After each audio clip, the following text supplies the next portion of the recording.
여러분 안녕하십니까? 광주 MBC 뉴스투데이 시작합니다. 먼저 오늘의 주요 뉴스입니다. 윤석열 대통령의 계엄 사태에 반발하는 목소리가 거센 가운데 어젯밤 광주 5.18 민주광장에서는 거리로 나선 광주 시민들이 대통령 퇴진을 요구했습니다. 이번 비상계엄 사태는 광주 시민들, 그중에서도 5.18 피해자와 유가족들에게 더 큰 고통을 주고 있습니다. 그들의 이야기를 들어봤습니다. 계엄령은 주로 독재 정권 하에 선포되곤 했는데요. 44년 전 비상계엄 전국 확대에 맞서 일어났던 광주 시민들의 희생과 용기는 독재자들이 함부로 자국민에게 총을 쏘지 못하도록 하는 방패가 되고 있습니다. 경상북도의회 의원들이 일선 소방서의 화재 진화 능력을 점검하겠다며 멀쩡한 논에 불을 지른 사실이 알려져 비난을 받고 있습니다.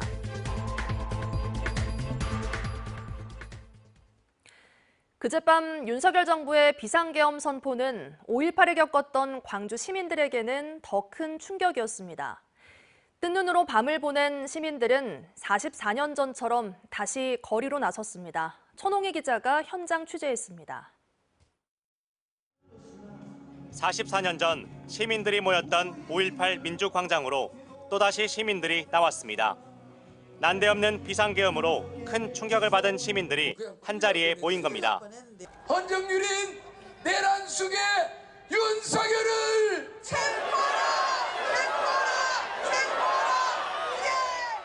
광주 시민들은 80년도 5월 달에 군합발을 그 발소리를 다 기억하고 있습니다. 그리고 저녁에 광주 시민들이라면 치를 떨 수밖에 없습니다. 광주 시민 사회단체가 윤석열 정권 퇴진 광주 비상 국민행동을 만들어 본격적인 행동에 나섰습니다. 시민단체와 5월단체, 노동계와 법조계 등 80여 개 단체가 모인 비상 국민행동은 헌정을 유린한 윤석열 대통령은 하야하라며 민주주의의 사수를 결의했습니다. 이게 현실인지 과연 정말 대한민국에서 민주주의 국가에서 이런 일이 일어날 수 있는지 정말 도저히 참을 수가 없어서 이 자리에 나왔습니다. 네. 지난밤 느닷없는 계엄 선포 소식을 접한 시민들은 밤새 불안에 떨었습니다. 한 목소리로 믿을 수 없는 일이 일어났다며 나라 걱정을 했습니다. 저희 어머니 아버님들이 주먹밥 만들어서 드리고 그랬습니다. 국민 한마음으로서 어떻게 이런 일이 일어날 수 있는가. 80년 5월을 겪은 광주에게 그만큼 비상계엄은 큰 충격이었습니다. 그 계엄령이라는 단어 자체가 광주 시민으로서는 좋지 않죠. 80년대 이후로 처음 들어보는 뉴스에서 처음 보는 단어인데. 비상계엄은 해제됐지만 말도 안 되는 상황에 뜬 눈으로 치샜던 지역민들. 이제 불안은 분노로 변하고 있습니다. MBC 뉴스 천홍희입니다. 오늘 날씨는 무난하겠습니다. 고기압의 가장자리에 들면서 현재 구름만 조금 지나고 있는 상태고요. 오늘 미세먼지 농도 좋은 수준으로 먼지 걱정도 없겠습니다. 기온은 어제보다 오름세를 보이겠습니다. 오늘 출근길 기온 3도 보이고 있고요. 한낮 기온 11도로 아침 기온과 낮 기온 모두 어제보다 2, 3도가량 높겠습니다. 금요일인 내일 오후부터는 비가 내릴 수 있겠는데요. 기온이 낮아지는 토요일부터는 이 비가 눈으로 바뀌어 내릴 가능성도 있겠습니다. 미리 대비해 두셔야겠습니다. 날씨 정보였습니다. 이번 비상계엄 사태는 광주 시민들에게 큰 충격이었지만 특히 계엄군의 등장만으로도 상상하기 힘든 고통의 시간을 보내야 했던 이들이 있습니다. 5.18 피해자와 그 유가족들인데요. 당시 계엄군의 군합발에 짓밟히고 탄압당했던 5.18 피해자들, 가족을 잃은 유족들이 고통스러운 밤을 보냈습니다. 임지은 기자가 보도합니다. 1980년 5월 27일 광주 항쟁 마지막 날 아들을 잃은 이근례 씨. 44년이 지난 오늘도 밤새 잠을 이루지 못한 채 뜬 눈으로 뒤척였습니다.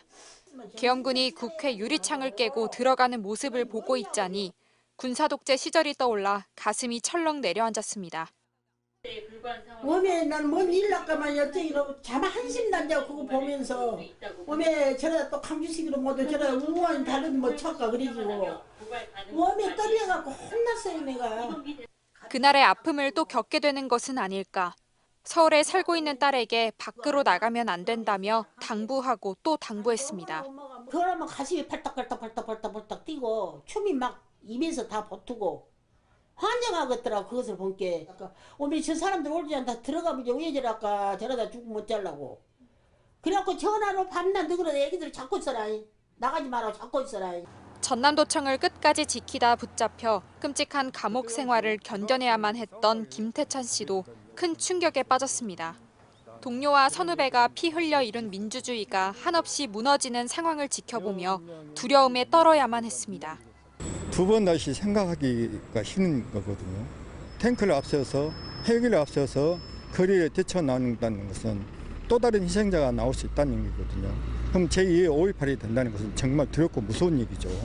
악몽 같은 시간이었지만 5.18 피해자들은 더 이상 물러나지 않기로 했습니다. 공수부대원들, 계엄군들을 보고 저희가 80년대 그 악몽이 되살아나서 너무너무 힘들고 아팠습니다. 저희 어머니들이 앞장서서 죽으면 죽으리란 각오로 투쟁하기로 결의를 했습니다. 취재진이 만난 5.18 피해자들은 모두 그젯밤이 두렵고 무서웠다고 말했습니다. 계엄령이 해제되기까지 6시간 동안 이들의 상처는 덧난 듯 아팠을 것입니다. 5월의 정신을 다시 새기며 민주주의를 성찰해 보아야 하는 때입니다. MBC 뉴스 임지은입니다. 비상계엄 선포로 혹시나 군인들이 시민을 향해 총을 쏘기라도 하면 어쩌나 조마조마한 마음으로 지켜본 분들 많으셨죠.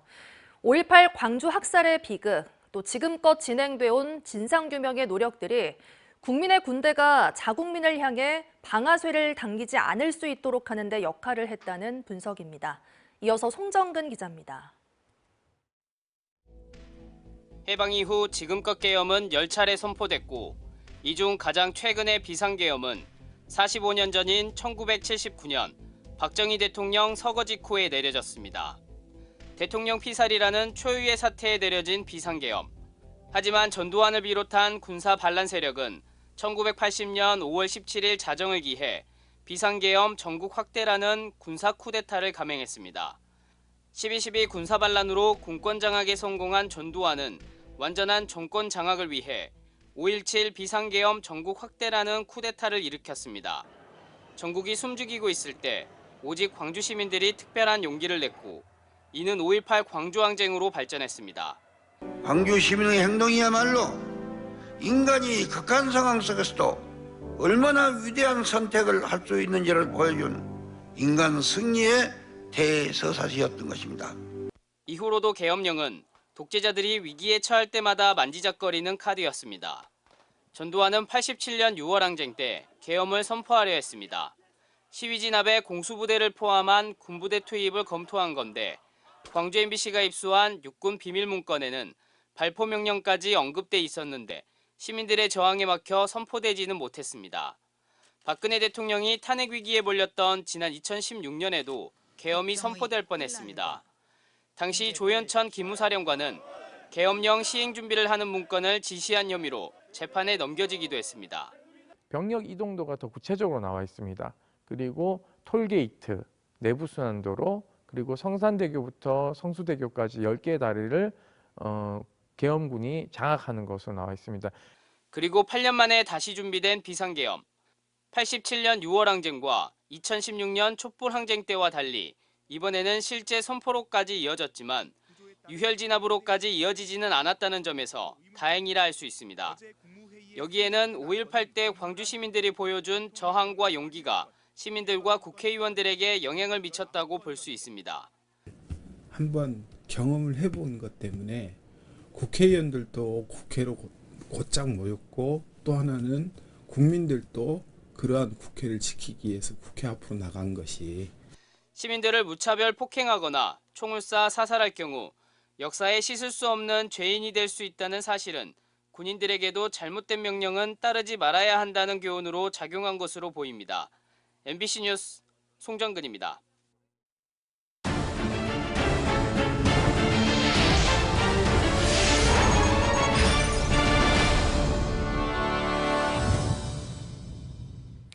전남 동부 지역에서도 비상계엄 사태를 규탄하는 목소리가 높아지고 있습니다.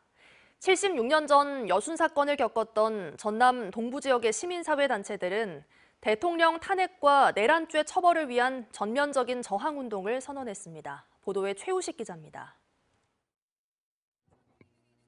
윤석열 대통령의 비상계엄 선포와 해제를 지켜보며 뜬 눈으로 하룻밤을 보낸 지역 정치권과 시민사회는 시대착오적인 발상이라며 한 목소리로 규탄했습니다. 민주노총 전남지역본부와 진보당, 정의당 전남도당이 잇따라 기자회견과 성명서 발표를 통해 윤석열 대통령 탄핵과 체포를 주장했습니다. 광주 전남 YMCA는 국회는 주권자인 국민에게 총을 겨눈 대통령을 탄핵하라며 시국 성명을 발표했습니다. 여수 지역 시민사회단체들로 구성된 여수 시민행동은 긴급 기자회견을 열고 위헌적 비상계엄을 규탄한다며 탄핵과 내란죄 처벌을 촉구했습니다.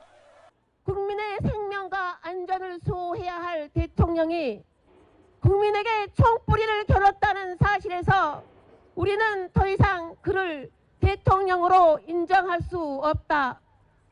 이에 우리 여수 시민은 국민 주권 실현을 위해 윤석열 탄핵과 내란죄 처벌을 위한 전면적인 저항운동에 나설 것을 선포한다.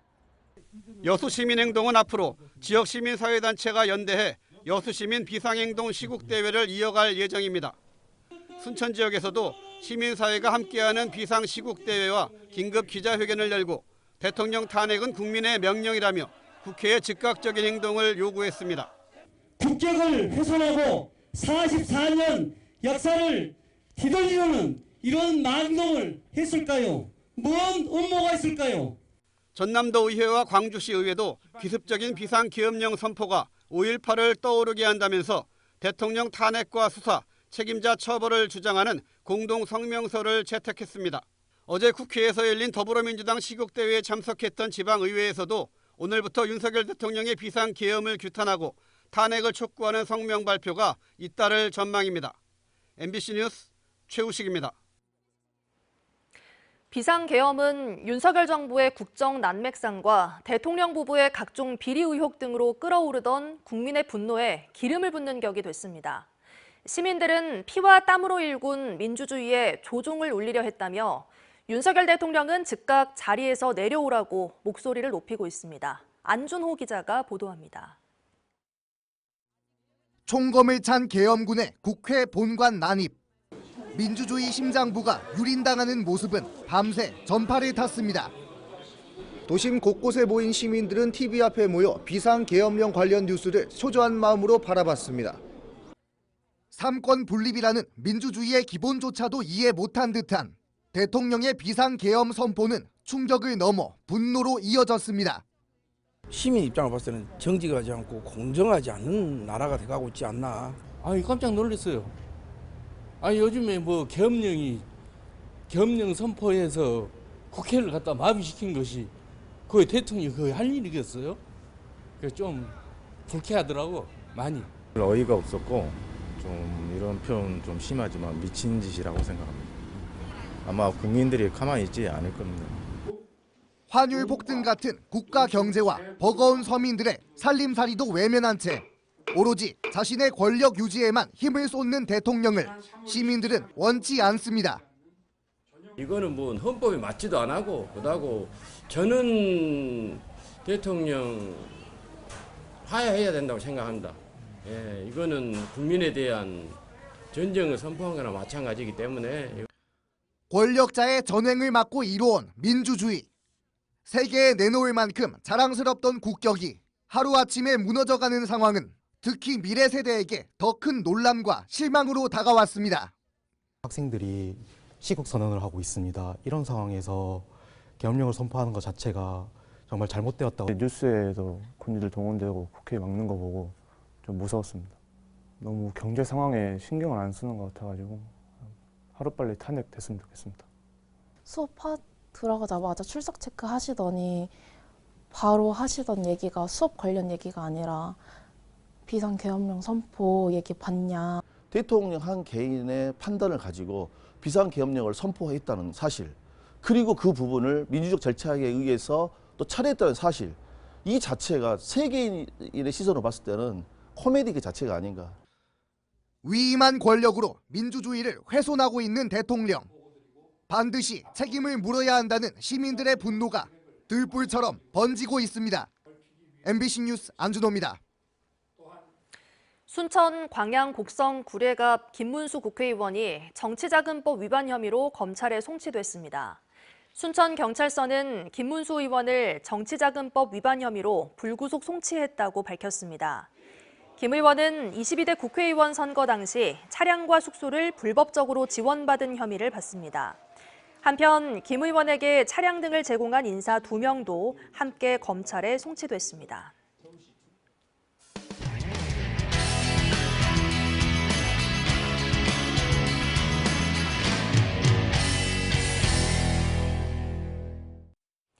경북도의회 의원들이 일선 소방서의 화재 진화 능력을 점검해보겠다는 이유로 멀쩡한 논에 불을 지른 사실이 드러났습니다. 도의원들의 권한 남용으로 인해 소방력을 낭비했다는 비판의 목소리가 나오고 있습니다. 안동문화방송 이도훈 기자가 보도합니다. 지난 18일 오후 3시 40분쯤 경북 상주소방서에는 논두렁에 연기가 난다는 신고가 접수됐습니다. 신고 8분 만에 소방 펌프차가 도착해 완진까지는 불과 20초 남짓. 모닥불 수준도 안 되는 소규모 화재였습니다. 근데 화재 현장을 지키고 있던 건 엉뚱하게도 경북 도의원들과 공무원 등 10여 명. 경북 도의회 건설소방위원회 소속 의원들이 행정사무 감사 과정에서 일선 소방서의 화재 대응 능력을 직접 확인해 보자며 화재 상황을 연출한 겁니다. 경북도의회 건설소방위원회는 볏짚 2단을 인근 도로로 가져와 불을 지폈습니다. 불을 낸 건 경북 도의원, 화재를 신고한 건 도의회 소속 공무원이었습니다. 화재 현장에는 마른 나뭇가지들이 나뒹굴고 근처에는 야산과 공장도 있어 자칫 큰 불로 이어질 수 있었습니다. 하지만 도의원들은 소방대원들에게 신속하게 출동해 진압을 잘했다고 칭찬과 악수까지 한 뒤 현장을 떠났습니다. 소방공무원 노조는 의원들이 도민의 안전을 볼모로 권한 남용과 갑질을 저질렀다며 강하게 비판했습니다. 얼마나 경각심을 가지고 왔겠습니까? 그런데 현장에 도착해보니 도의회 관계자들이 구경하고 있는 이 상황에서 얼마나 허탈하고. 의원들은 이유가 있었다고 항변합니다. 올해 7월을 비롯해 2차례 경북 영양의 화재 현장에서 소방관의 장비 작동 미숙으로 피해를 키운 사례가 있어 불시 점검이 필요했다는 겁니다. 분사가 안 되면 이건 잘못된 거다. 그래서 연속적으로 2년 이런 일이 발생을 해서 그 분사 부분에 대해서 한번 점검할 필요가 있다는. 비난 여론이 들끓자 경북도의회는 행정사무감사 관련 조례에 필요한 경우 현지 확인을 하도록 돼 있다고 반박하는 한편 주민과 관계자들이 불편을 느끼지 않도록 감사 방법을 보완하겠다고 밝혔습니다. MBC 뉴스 이도훈입니다.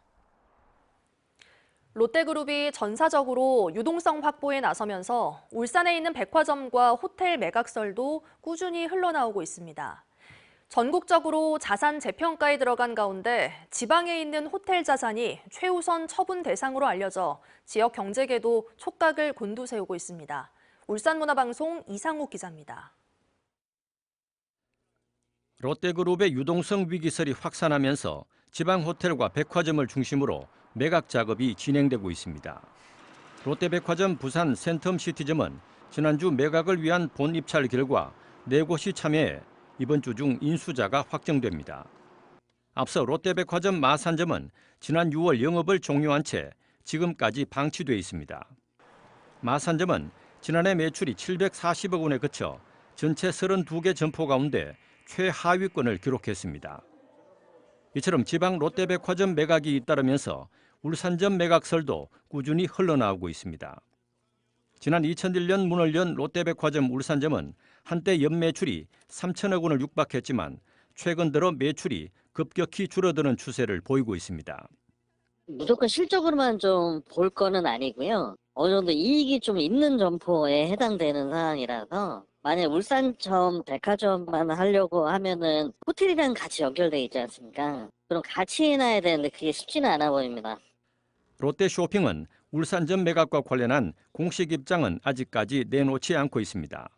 다만 시장의 우려를 잠식시키기 위해 15년 만에 7조 6천억 원 규모의 자산 재평가를 실시하고 있으며 평가 이후 부실 사업장에 대한 효율적인 처리 방안을 마련하겠다고 밝혔습니다. 이런 가운데 호텔 롯데는 글로벌 부동산 자산 운용사 한국법인들과 총 6조 원 규모의 부동산 자산 매각을 협의하고 있습니다. 현재로서는 롯데호텔 울산을 포함해 서울의 4성급 호텔 등 3곳이 우선 매각 검토 대상에 포함된 것으로 전해졌습니다. 울산의 핵심 상권에 위치한 롯데백화점과 호텔은 롯데 창업주 신격호 회장의 하나뿐인 고향 점포라는 상징성도 있어 매각이 쉽지 않을 거란 전망도 나오고 있습니다. MBC 뉴스 이상욱입니다. 꽃의 시인 김춘수 선생의 타계 20주기를 맞아 그의 고향인 경남 통영에서는 소박한 추모식이 열렸습니다. 귀중한 유품을 기증받은 통영시는 아직 문학관 건립을 하지 못해 임시 건물인 유품 전시관만 15년째 운영되고 있습니다. MBC 경남 김태석 기자가 전해드립니다.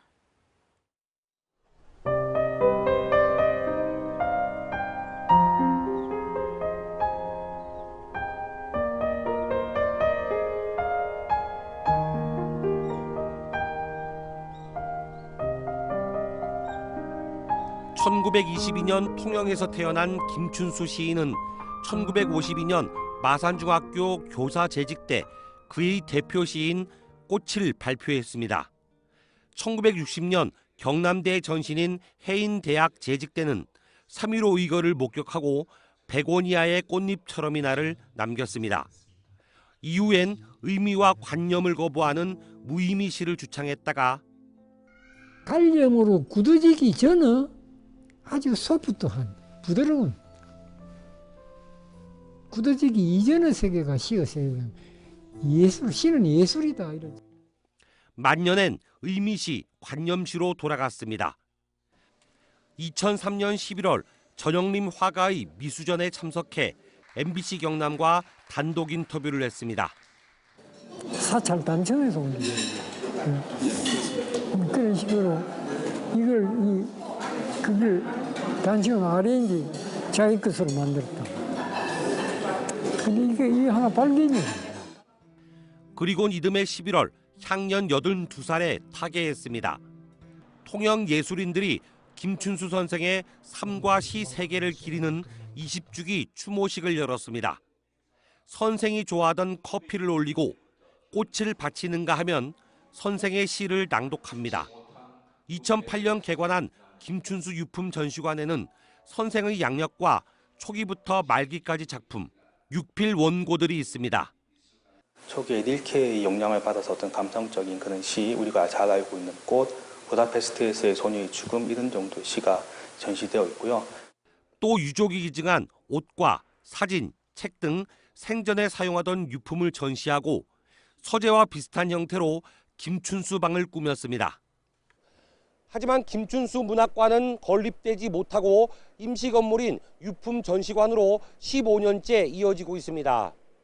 여태껏 너무 좀 무관심하지 않았느냐, 당국이. 그래서 저들은 일단 김춘수 선생님 개인적으로 봤을 때는 문학관 설립이 우선시돼야 된다. 또 통영에선 생가로 이어지는 좁은 골목과 시민들이 돈을 모아 세운 시비 등 그의 숨결을 느낄 수 있는 흔적들도 만날 수 있습니다. MBC 뉴스 김태석입니다. 광주문화방송과 무등산 보호단체 협의회가 함께 무등산 환경 지킴이를 양성하는 무등산 사랑 환경대학 제58기와 59기 학생들의 수료식이 열렸습니다. 지난 8월 입학한 수강생 50여 명은 광주의 상징인 무등산의 지속가능한 보존과 이용, 관리를 위한 종합적인 지식을 익혀왔습니다. 지난 1994년 시작해 30년 동안 진행돼 온 무등산 환경대학에서는 지금까지 3,658명의 수료생을 배출했습니다. 프로축구 광주FC가 아시아 챔피언스 리그에서 중국 상하이 하이강과 무승부를 거두며 조 2위 자리를 유지했습니다. 광주FC는 그제 열린 중국 상하이 하이강과의 경기에서 전반 허율의 선취골로 앞서갔지만 후반 30분 페널티킥 동점골을 내줘 1대1로 무승부를 거뒀습니다.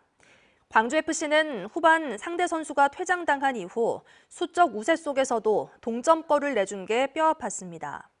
광주FC는 4승 1무 1패, 승점 13점으로 조 2위 자리를 지키고 있습니다.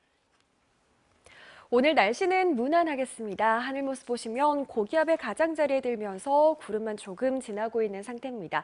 오늘 미세먼지 농도도 좋은 수준 유지하면서 공기도 깨끗하겠습니다. 기온은 어제보다 오름세를 보이겠습니다. 출근길 기온 3도 안팎 보이고 있는 가운데 한낮 기온 11도로 아침 기온과 낮 기온 모두 어제보다 2, 3도가량 높겠습니다. 전남 지역도 심한 추위는 없겠습니다. 해남의 낮 기온 12도 보이겠습니다. 곡성의 현재 기온 1도 안팎으로 추운데요. 한낮 기온 10도 안팎으로 예상됩니다. 바다의 물결은 최고 1.5m에서 2m 안팎으로 일겠습니다.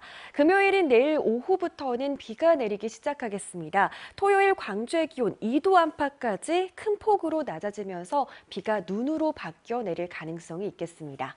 날씨 정보였습니다. 뉴스 마칩니다. 함께해 주신 여러분 고맙습니다. 언제 어디서나 내 손 안의 뉴스. 광주 MBC 뉴스 유튜브 구독으로 함께하세요.